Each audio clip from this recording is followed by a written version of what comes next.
Okay, thank you.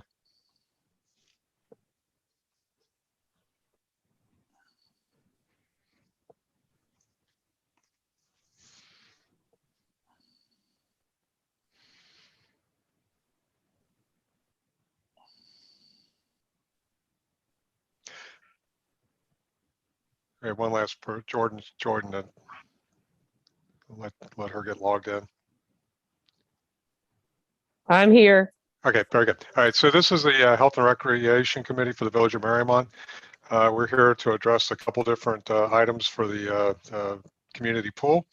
We'll start off with talking about the donated playset concept. Avia, at the last meeting, we kind of went through this a little bit, and I'm just going to call for a formal vote today to kind of take it off our agenda. What we found out, Avia, is that we can't do residential playsets in a park setting. There are standards that we have to follow for a commercial playset, and the residential playset just doesn't meet those standards. And so Marcy and I didn't take a formal vote last time, but I'm going to call for a formal vote that, we will not pursue the acquisition of a residential playset that was going to be donated to us. We're just going to have to spend some money to refurbish it a little bit because it just does not meet the standards that our insurance company would like us to follow as far as playsets for the pool. So any conversation on that one at this point? Anything additional, Marcy, Avia? No, I agree with you. So it was just that we would have had some work in it, but even if doing the work, we couldn't do it anyway because it doesn't meet the right standards. There's a manual of about 100 pages of specifications you have to follow for the playset itself, and the residential playsets don't even come close to meeting those standards. Got it. So, and then on top of that, there's additional standards about what you put in underneath the playsets. So it would be prohibitively expensive. I mean, we just can't even think about using a residential playset, is what our insurance company's saying, because it does not meet the standards that are out there. And you can kind of see the difference when you look at a residential playset versus what's in our playgrounds. It's just a vast difference about, the techniques that they use to make them and the parts they use and all the rest. So, so if everyone wants to take a vote on that, everyone agree? We will not pursue that at this point. I agree. Agreed. Okay. The second item is the alcohol consumption at the pool. Still chasing at this point to see if we can find a liquor liability policy or some other alternative to allow alcohol to be consumed at the pool. Avi, at the last meeting, that would be on a periodic basis, though, not on a regular basis, or right. What the request was for 5 events, Okay. a couple adult pool parties, and then in conjunction with food trucks coming in. But our insurance company has advised us we would not have insurance coverage if we allowed alcohol at the pool. So we're trying to run down a couple different options that might be available that would either provide insurance or give us some ability to do that type of activity with some comfort that we have covered our liability for anything that could happen. But at this point, we still got a little bit of time before the pool opens, but hopefully in the next couple of weeks, we hear back on the question of availability of insurance and or any other options that might be out there to try to legally protect us so we don't, expose the village to a large insurance claim if somebody was injured during those events. So, but it's crystal clear we do not have insurance coverage under our current policy.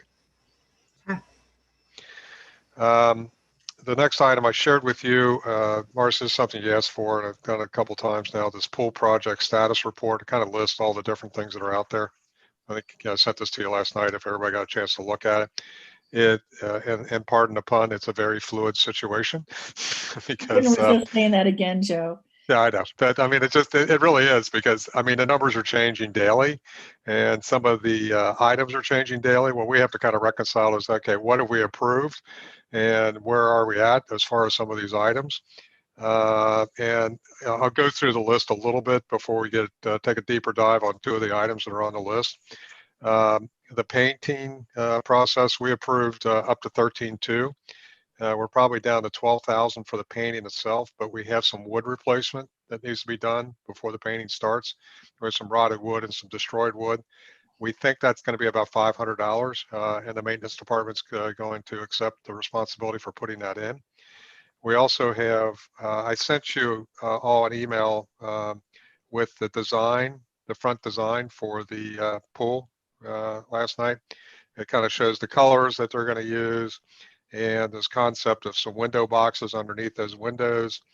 And so everybody had a chance to look at that. What I have found out is the window boxes are probably going to be, Mandy, you can help me here, $1,600 for the boxes itself. And then I threw in $100 for plants, you know, once we Where get are the. you buying those? I thought Mandy asked. From my flower shop. They're large. That's why I did research to see Okay. like if we could get them like on the internet cheaper. Yeah. How big are they? They're 6 feet. So there's 4 of them, and I think that that's what's causing it. You can get smaller ones for cheaper, but you can't get like the 6 feet ones. So I think if we got it on the internet, it would be like $100 cheaper, but I didn't like go as far as shipping. And Yeah. these are just in Newtown, so we Okay. can go and pick them up. Okay. I'm So sorry. again, I just was curious because, but I didn't, you know, because from the picture you don't see 4, or at least the picture that I saw. So where are the 4 going to go, Mandy? Are they going on the front and the back, or there's 4 windows I'm seeing on the picture on each side? It's actually just on the bottom one, so there'll be 2 on each side. And who's going to maintain those? The flower club. I mean, the garden club. Well, it actually comes with like a sprinkler and a timer. So I think that we're just gonna have to plan it in the spring every year. I don't think we'll maintain it, you know, year round. Yeah, that's okay. I have 2 window boxes, and I have a self-watering one on the side of my house, and pretty much if I just put the stuff in there and let it go, I might have to water it occasionally. And I just usually put something easy in there, like impatience and maybe a vine. And, you know, I refuse to pay somebody to do my window boxes, because I'm like, even the plant novice like me can handle that. Albeit maybe it may not look as great, but I mean, just seeing the overhang on that picture, I would make sure you've got it set up to some kind of an automatic water system, which isn't just as sometimes might not be quite as easy as like we might think. I don't know, maybe it is, but I'm just afraid seeing the overhangs in those pictures that they're not going to get a whole ton of water from the rain. So The good news is they're low hanging boxes, so you got to get a hose to them pretty quickly. I mean, you know, it's not like these things are going to be on a second story of a house that makes it difficult to water. So, all right, but Mandy, you're going to run down the watering question and the maintenance question. well, that could even be something. I think one of the, the off-chair lifeguard people could do, check on, just put that on a checklist, I would think. Exactly. I mean, like I said, it's not rocket science. I just wanted to, if you're going to commit to it, you just want to make sure it's maintained. Right. We will take care of it. I mean, I have a beautiful place on my second story for a window box, and I just know I wouldn't take care of it. So there's no way it's going up. I mean, just not going to happen, because I just know. That's a great idea. Just making it part of the lifeguards checklist or something. That's what they would do back in my restaurant days. Like, you had to water the plants, right. Marry the ketchups. It's just what you do. So okay. And the only other thing as far as that front, or we'll call the exterior project, as we're calling it at this point, is that light fixture. Man, is that being donated, or do we have to buy that? Where are we at on that process? I'm still waiting on that. So she had talked about donation. Then I said, I'm a little bit more clear on our process to get something through. And so if you're going to invoice us for that, I need to know now. Okay. And, so how much is the thing? I don't know. The light fixture, you don't know? Mm-mm. That's another thing you don't want to skimp on. I learned the hard way.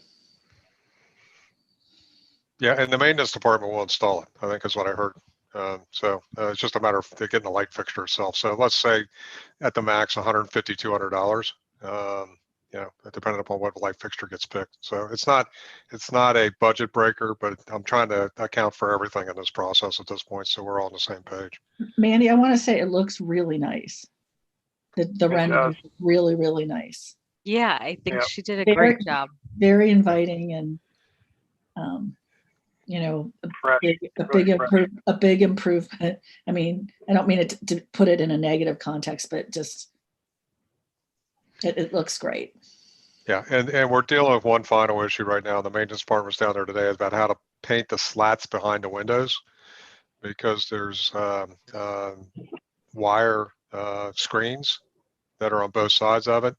And I think they've got a solution to how to get the screens off there and allow those slats to be painted, because we don't want those to be a different color than everything else. So, so I think that solution is there. But again, there's a couple items of increased expenses there. Those are below typically the limit that council has to approve. So I don't know that we have to go through a formal approval on the window boxes at this point, as long as Bill is okay with it, which I believe he is. So we'll just do it. Again, I'm still trying to account for everything we're going to do to make sure we're staying within our budget. So as we go through this, but there'll be a couple little add-ons like this as we go through the process. The pool painting and patchwork is all pretty much done, other than they got to paint the lanes for the final coat. But the 2 coats are down already. It looks pretty good, and so that's pretty much all behind us. The roof is completed, but the gutters are not, and I'm not sure. Do we have the final color on the gutters? We Randy? do. We do. And what color is that? 30. It's the 30 white. Okay. So I sent that to Brian. He knows that. Okay. So the existing gutters come down, paint goes on, the new gutters go up, and we've got that all scheduled, ready to go. Once the painting is completed. All right, cool. And those numbers are locked down as far as, we've paid for the roofing already. Now the gutter price is pretty much locked down, and there's no changes there because we know exactly what we're dealing with, and the roof insurance claim number is locked down. So those 3 numbers are actually good. Fence project items are on order. I haven't heard anything more about the status of the order, but we will hopefully be on schedule on those. Let's talk about the tree work. This has been going on. There's been some additional research done on it in the last couple days about the need and how to do some of the trees to be removed around the outside of the fence line. Bill, if you want to handle this, I know you and John looked at this at length yesterday. Yeah, John and I and the guy from Davy Tree were down there early in the morning in the snow and walked all around. John had already, I don't know whether you guys have noticed it or not, but they put some white, paint marks on some of the trees. And we added several more. What we're going to do is we're just going to have Davy Tree take out the bigger trees, the ones that John can't get. John's going to get the rest, the smaller trees. And then we're going to allow Davy Tree to pull their chipper, back there so that they can chip. They don't have to haul the wood anywhere. They're going to chip it right there, blow the chips up onto the hillside. That'll save us some money.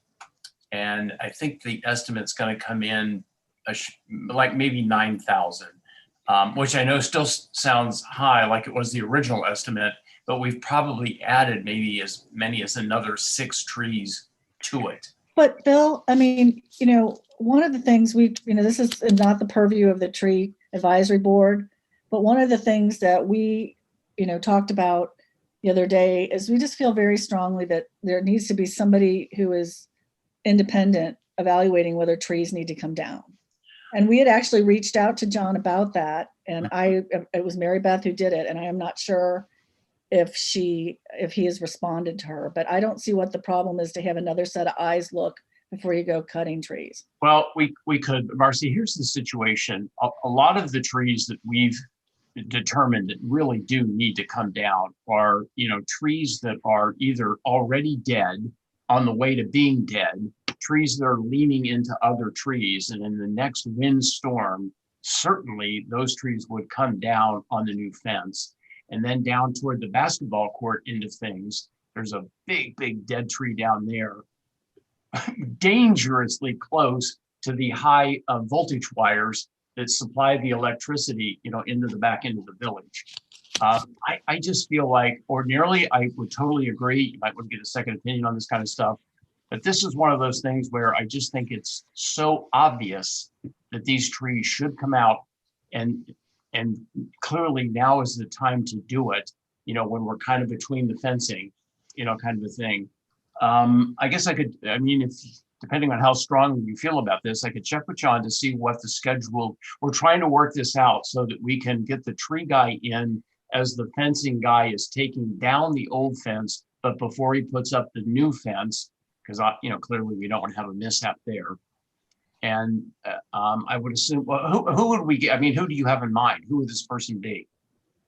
Well, I mean, we had talked to Wendy Van Buren, but she said she would want to be invited by John because they're not street trees per se. Right. I was down there and I didn't go walking behind the pool, but I couldn't see, I gave it a cursory glance. Mhm. If you're satisfied, but I think John or somebody needs to reach out to Mary Beth, who, actually sent him an email and sent him a voicemail to follow up with her and talk to her about that. If it makes you, her, or anyone else feel better, I would be more than willing to take another walk down there to point these trees out and the reasons behind wanting to get them down and why doing it now is, I think, really important. Like I said, I just think if you were down there standing there and I was pointing to the trees that are in question, there it would be no debate. Yeah. Yeah. Yeah, I'd looked at some of the trees, and again, I haven't been back down there since you identified this new number, but I saw trees that had already been split, Mhm. so that we've got some real questionable trees. I'm not an expert on what a distressed tree is, and Marcy, if you remember, we went around and around on this with the tree advisory board about, do they want to be the people to identify distressed trees as far as street trees? And so what I don't know is what process do we go through to identify it? I think I think in the future, we need to have an independent person who has no vested interest in, that tree being taken down. Okay. Just look at it. Right. We kind of, the 4 of the 5 voting members, kind of discussed this, and we all, agreed that was something that we felt was important, with at least with respect to street trees. It's just a concern. It's a pervasive concern in the community, not so much with the trees around the pool, but just in general with street trees. And I'll reach out to Mary Beth or and see if she wants to meet you, Bill, tomorrow and just walk down there and look. Or you too, for that matter. Oh no, I would come too. I would just feel better. I like I said, I was down there Sunday. Okay. I didn't see, the trees. But I didn't go walking behind there. You kind of have to really get a sense of this. It's very important to walk on the outside of the fence along the back there, and you can, like I said, you can really see. I'm telling you that the vast majority of these trees are either dead or dying, and it's just so obvious that we should get them out of there now before we spend this kind of money on a new fence. Okay. So Marcy, let me recommend 2 things that we do here. The first is if the tree advisory board is concerned about making sure we have an independent person on the street trees. That's kind of a separate issue because this is part Well, of the street. No, but what I'm going to recommend is let's have the tree advisory board make that recommendation, and let's bring it up in council or / health and rec committee to Okay. take a look at it and see if we want to implement that. Because I don't know who that person is. Is it an arborist or is it somebody else? But I understand that the concern that we have somebody who's being paid by the tree to take down is the person making the decision about the viability of the tree. So it is definitely a conflict. Yeah. So, but let's, have the tree advisory board make the recommendation, Right. and then we can bring it to council and have a talk about it and try to figure out what do we think is reasonable to do. Yeah, and my intention wasn't to muddy the waters with this. It's just, it is an issue. And so I will bring that up at our next tree advisory board Okay. meeting, which will be the second week of May. Okay. And so we'll go from there. And just so we're clear, I mean, look, I totally agree with that policy. I mean, we're not getting in the way of that at all, but we are in a bit of a time crunch here on this particular situation. And this is one of those issues where I really think safety and prudence, is sort of raising its head here. And that has to be a big consideration. Well, no, Okay. I totally agree. And it makes me feel Okay. better that you've had a set of eyes on it. And I'll reach out to Mary Beth, but also, given the fact that we reached out to John and as far as I know, haven't heard an answer. I mean, at least there needs to be some closure on it. Yeah. Okay. Okay. So my second suggestion is that we go ahead and make a formal recommendation of this tree work to be performed for an amount not to exceed $9,000. And then we'll recommend that to full council on Monday. Joe, if I could suggest, let's make, I don't know that exact number. Why don't we make it like 95? He was, Should we just make it 10 to keep it round? if you want to do it, like I said, he was working down the number, and I'm hoping it's going to be, no more than 9, but I can't sit here and say that with certainty. Okay, let's just do 10. So that way you got a little bit of wiggle room. So you don't have to come back and, ask us again. And again, the history has been, we've been bringing these things in underneath the not to exceed number. Let me ask you one other thing. Should we go get a second bid on this, or are we pretty much locked in the Davy? Well, at this point in time, because like I said, we do have sort of a time crunch here. And to me, based on other estimates that I've seen and heard, this does not sound excessive at all. It sounds reasonable. Well, let's do this, Marcy. Maybe that's another thing the tree advisory board can ask us, is that we need to evaluate whether we get, how do we select the vendor to removing the trees? I mean, I think that that's a good practice. And I think in general, getting a couple bids is always a good practice. I'll say, just from my opinion on this one, if there's a timing type of issue, I have found from previous experiences that Davy tends to be in line with the other vendors. So, and their work is, quality. So yeah, I wouldn't have. Okay, so can I get a vote on not to exceed the number of $10,000 for the tree work at the pool? I'm support. Marcy? I say Okay. okay. I'm good for it. So, all right, so that's done. On to the next item, which is landscaping. And Terry has been working with Pat O'Brien, a village resident and head greenskeeper at Hyde Park Country Club. And he's been working with the horticulturalist, Brian Miller, over there to develop plans. I shared the plans. Marcy, were you able to open them finally? Well, so apparently that's an issue with Max. And so I called in the technical support of Amanda Lewis, Okay. seemed to be Wharton grad, and she found the PDFs and sent them to me. So yes, I was able to finally access them, but they just didn't appear on my email stream. So she just logged in on on Gmail in a different browser. So that's all. Okay. All right. So you've been able to see it. So Yeah. let me see if I can share something here. I went down to take a picture of the area that we're talking about doing this with. Well, the thing is, when I looked at the drawings, I couldn't visualize where each spot was at the pool. Because I haven't been down there, 5 million times. Okay. Can you see my screen now? Yes. yeah. Okay. So this picture is the area between the pools. Okay. That's kind of the block section that is going to get the field of what I call colors at this point. Mhm. And you can tell this is pretty tired looking. Oh, yeah. And so there's like ivy that's growing all over the place here. There's some grasses here that, and it's not really a plan. I mean, you just kind of tell. So what plants would go in there, Joe? Actually, hold on. I can share that with you too.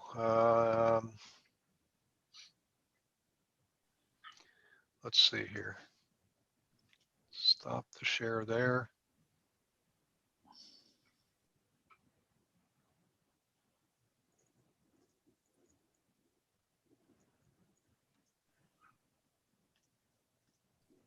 Okay. Okay, can you see those? Yes. This is the gray juniper Okay. that would go in that area. They call this the mops. Yes. What do they call it? So I'm not this- even going to try to pronounce the name. So this is not where the service berry and the chokeberry are going to go? I'm sorry, what's the question? This is Yes. not where the service berry and the chokeberry are going to go? No, that's going over by the concession stand. Okay. There's a little triangle on the one off the one pad area next to the concession stand. It's like a little triangle there. So that's where the chokeberry and then this Carl Forster grass would go in that area. Okay. And then this Japanese maple would go on the two corners. That'd be nice, I think. That'll provide some pretty color. Mm. Those are red all year long, right? Yes. Okay. Okay, and then there'd be some annuals in front of the, on either side of it too. That's what the plan's calling for. To add a little more color into it. So I like the addition of the height. yeah, so again, we are getting one good news in this process is we're getting all this design work donated to us. And it's coming from somebody I think, who has, lots of experience in doing something nice. As Terry pointed out to me, we're probably getting the Hyde Park landscaping plan for nothing. All we got to do is buy the plants, and Pat has connections with Nate Torps, and we probably can get the plants at wholesale. And Terry, one other thing I was thinking, we may be able to send the maintenance department up to just pick these up, so we don't even have to pay for the delivery fee. We could probably save Okay. that process too. So you're So- planning on having the maintenance department install them? No, volunteers are going to be to do the maintenance under the direction of Pat. So, because I think the volunteers are like And Pat is? Pat O'Brien, the Hyde Park greenskeeper. Okay. So he's 'Cause volunteered to I know- supervise. I know just enough to be dangerous now, and I realize, there's a certain depth you got to plant a tree and, Exactly. Yeah. and you want to do it right because otherwise, the tree's more likely to fail.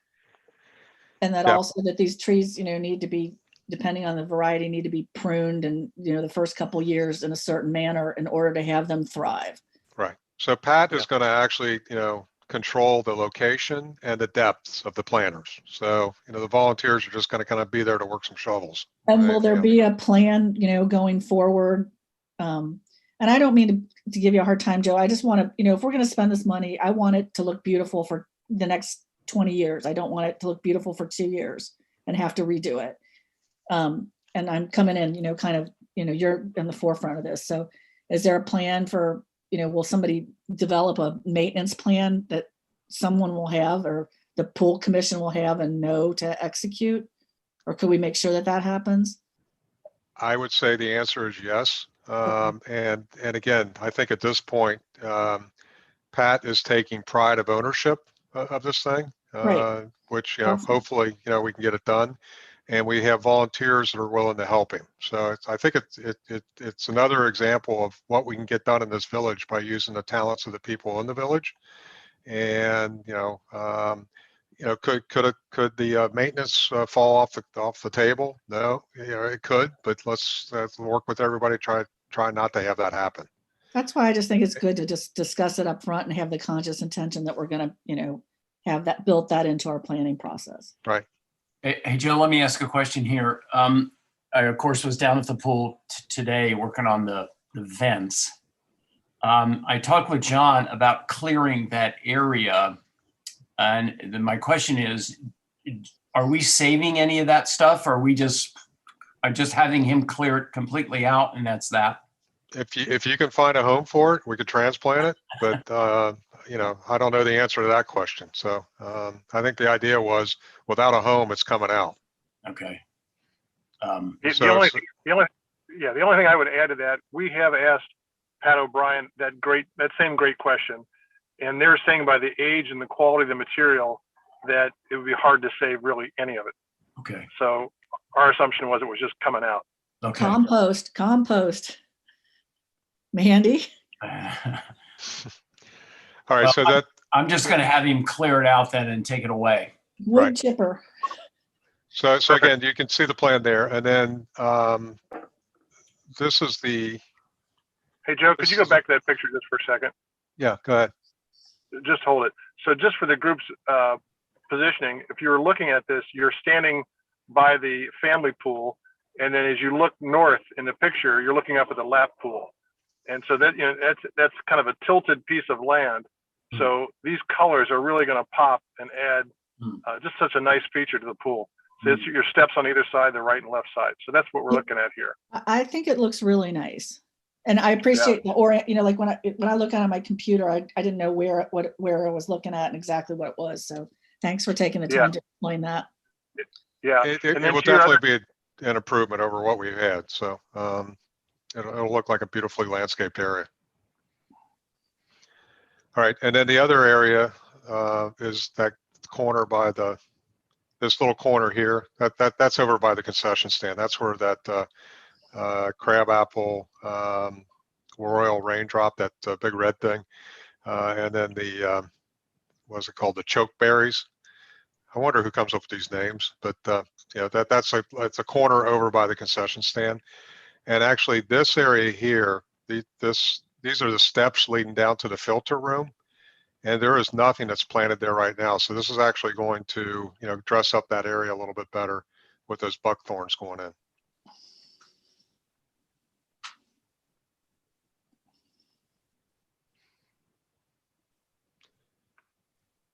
Okay.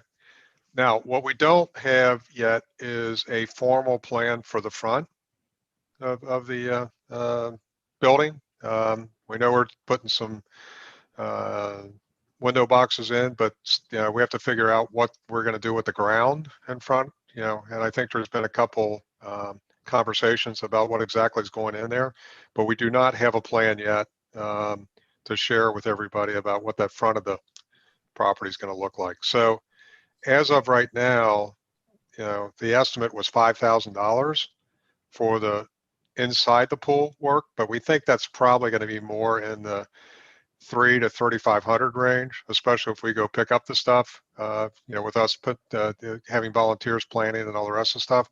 So we're going to be below probably that 5,000 number, but as a placeholder, the guess is that it might be 5,000 to do the outside of the pool. And so the question is do we go ahead and authorize up to $10,000 at this point, pretty much knowing it's going to come in less than that? And hopefully by Monday, we actually have the front of the building plan we can share with council.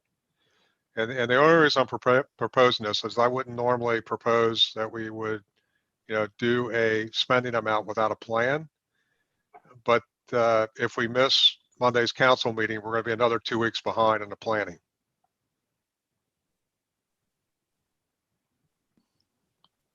So Joe, where would that, with all the landscaping costs, because I didn't print out your budget, so I don't have it in front of me. I should have. Where would we be in terms of our, like as a reserve if we had a problem at the pool? Almost $21,000 at this point. And then I'll go through a couple other items that are still out there and we can talk through that. But if we said okay to the tree work, which we did, and do the landscaping at a not to exceed $10,000, we would have almost $21,000 remaining from the budgeted amounts. And there's not anything else that's anybody's going to be bringing? Well, we will. I'm like, we're going to have a cutoff here. What's the plan? Well, and we'll go through that. And this is where, as I said, the situation is changing by the day. But so let me go through the other items before we take the vote on the landscaping.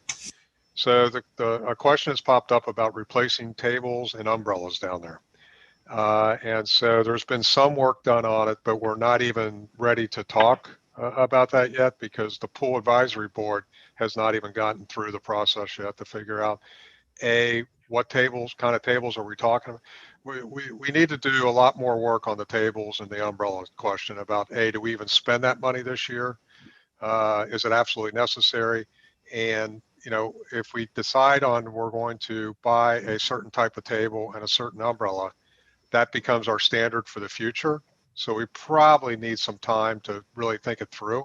And it's not like we're going to buy all the tables and all the umbrellas at this point, but whatever we buy this year should set us up to what we want to buy in the future. So I know we authorized umbrellas, what was that, like a couple of years ago? Down there last summer, they seem to still look nice. Are we wanting to replace those, or just do we not replace all of them? What was that, Mandy? Do you know? I think it's additional. So Jordan always says that people ask for more shade. So she was going to get the official count of how many we have. And I think they are all in good shape. And that's why we were trying to do a match on what that is. But I don't know if it's we need 3 umbrellas or we need 10 umbrellas. So Well, she and was then gonna... the other question I would have is, I guess my concern is I'd like to have some money in reserve because, you know, that pool's old and there are mechanical things that are going to come up. And, you know, we are on a very tight budget this year. So my question would be, you know, given that there's going to probably be restricted capacity again this summer. I mean, as far as I know, that's still the plan, right? You know, as we know of today, that's the plan, right? Is, you know, can we get by, you know, I don't even know what is the magnitude of 10 umbrellas. Is it, you know, $1,000? Is it $10,000? I don't know either, but again, I don't think we have to make the call on the tables and umbrellas today because even the pool board hasn't gotten through that process yet. So, and that's something that we're going to have to wait 2 weeks to do. And, you know, we're being told we can get them ordered, you know, and delivered before the pool opening. But at this point, I don't believe this is a critical item that has to be solved today. So I'm not going to recommend that we solve it. I'm just, I'm kind of giving you a list of what else is being talked about at this point. Yeah, I think just to Marcy's point, I mean, I think we kind of need to decide what's the amount of money we want to keep back to be able to have to, you know, to service the pool, you know, if need be. And I mean, if we're already at 21,000 left versus everything that, you know, we're approved or getting ready to approve, is that number or should it be less, or where do we set it? Because I think it's just maybe setting some expectations then if we want to keep 20,000 back, that, you know, you guys got a grand left for the pool, you know, make, I guess, choices about what it is that you want, you know, versus have to have versus need to have. I mean, because I think it's a really valid point, Marcy. We should keep some money set back. Yeah, and I'll share. Lauren couldn't join on the call today because he's really busy on a couple things. And so the conversation I had with Lauren about 1 o'clock today was, hey, well, maybe we can do some fundraising once we get the pool open. You know, it's hard to do fundraising without, you know, knowing where the pool people are at, but maybe we can do some fundraising on for the concept of tables and umbrellas too. So, you know, that's the possibility of paying for those items. And we actually talked about that theory when we approved the fence item, if you remember back in council, about, hey, wait a minute, we're going through a lot of money here. How do we pay for the next stuff? And, you know, the concept of fundraising popped up. So, and again, on the tables and umbrellas, it's not a critical item at this point. You know, we can open the pool with what we have right now. If we're trying to make it a little nicer or, you know, provide a little more shade to meet the customer complaints, then maybe we look at it. But I think, you know, we need a little more homework done before we even talk about that. So, you know, so again, at this point, you know, if we don't put anything in for the tables and umbrellas, we're about 21,000. And the other items that were on the list, skimmers and vacuum pump, according to Jordan, they're not that expensive. You're talking about hundreds of dollars for the skimmers and maybe $100, hundreds of dollars for the vacuum pump. So both of those items are probably not going to exceed 1,000. But if you ever, you know, looked at the vacuum pump down there, it's, you know, got duct tape and, you know, everything else on it. I mean, I think we're at the end of the useful life for the current equipment. And could we make it through this year? Yeah. But you know, it could break. That could be one of the items that would break on us. Gotcha. I mean, that makes sense in money, but I do think my kind of thoughts, just maybe moving forward, if everyone else agrees, is that, I mean, I do think we should keep back some money for, Okay. for expenses. And to me, 20 grand seems like a good number for that, but that's completely arbitrary. So if you guys come back and say, oh, well, we only think we need 10, okay. But I think maybe just setting some expectations that we should do that. And Hey, maybe the Bill? way we could go ahead, Can I Marcy. ask Bill, can I ask Bill a question? Just, Bill, I know you've been intimately involved with, some of the plumbing issues and, mechanical issues down at the pool. In your opinion, is $20,000 sufficient or ideal, or, where do you think that falls in the ballpark of kind of reserve funds for mechanical, because as beautiful as the pool looks, if it's not working, we can't have anybody there. And I agree, both are important. I fully support everything you guys have done. Don't get, I just, like I said, I just want to be able to use the pool, or our residents to be able to use the pool. Yeah, my answer to that is, barring a catastrophe of some kind, yes, 20,000 would be more than sufficient. Even if, as I suspect, we haven't plugged all the leaks down there, the only little extra additional expense that we may have is going to be to buy the water, to top the pool off. I mean, if it's a catastrophe, then we're into a whole other, that's a whole other deal. And I don't anticipate that. So Let me share two thoughts with it. Number one, we'll know a lot more once we fill the pool in Right. 2 weeks. And so, and when I asked Jordan about when she anticipates filling the pool, it'll probably be 2 weeks. So we'll know a lot more at that point. So let's hold the $20,000 in reserve. Let's evaluate what happens then. And also, when you start turning on the filters and everything else, that's when you find out, is everything going to work? Maybe we hold that reserve through the entire summer. But again, I don't think we have to make the call today, because we're not even ready to figure out what the proposed spend would be for those two items. God only knows the effect those cicadas are going to have on the skimmers. Well, I'm making a joke. I'm making a joke. again, there's going to be a fair amount of material going through those skimmers. But the other piece I was going to mention is, hopefully, with what we've done so far, our water costs are going to be less than they have been in the past, to probably the tune of $5,000 to $6,000 on an annual basis. That's what I could see when I went back and looked at the history about the increase in water spending from the leaks. If we have addressed the leaks, hopefully that spending comes down. So. Yeah, I agree, but I'm where I am on that, Joe. That's wishful thinking, and we'll know once we fill the pool, turn the filters on, and see what happens. And also remember that normally the rate at which the pool is going to leak would increase going forward. It may not leak so much at the start, which of course would be good. But the short answer to the question is, the 20 grand that you're holding back, I think, is more than sufficient. Okay, so is everybody okay with authorizing up to $10,000 on the landscaping? And we'll put that into the budget. Yep. I agree. Okay, so I'll update the schedule and share it with everybody. I'll get reports done tonight, and then get it to full council on Monday. The only other item that was on my list was the Nature Works grant program.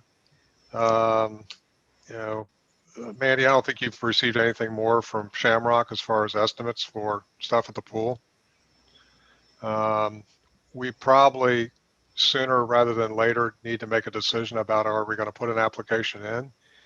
And I will, let me see what I can get out of the tennis courts to see if we can get something solid enough to be able to fill an application out. Can you remind me, Joe, is that for future projects, or would that reimburse us, or is that like a matching grant? It's we have to match it by 25% of the total cost. And you just propose a project for next year, and they. Exactly, and that wouldn't be this year. So like in the case of the tennis courts, at some point we need to resurface the tennis courts, which is probably going to be about a $50,000 item.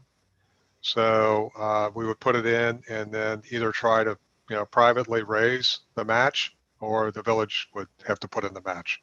What but about? Again, sorry, with that grant, would that be applicable to what we've kind of talked about with the bathrooms at the bell tower? Because I've had some, just while you're thinking, I've had some high level discussion with a couple of folks in the neighborhood, and it's just high level I mean, I think it starts with having a conversation with, whoever's in charge at the Emory Foundation, maybe having a conversation with the MRA and whoever's the president of MPPG, but kind of like how you did with the tennis courts, right? It was kind of a private person, kind of really kind of engage the community and different vendors and whatnot to try and, get support to insulate those pipes.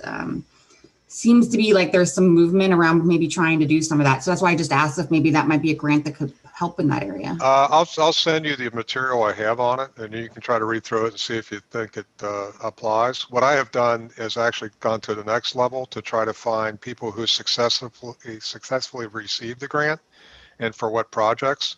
But I don't remember seeing bathrooms for a park setting. I have seen tennis court revitalization, swimming pool.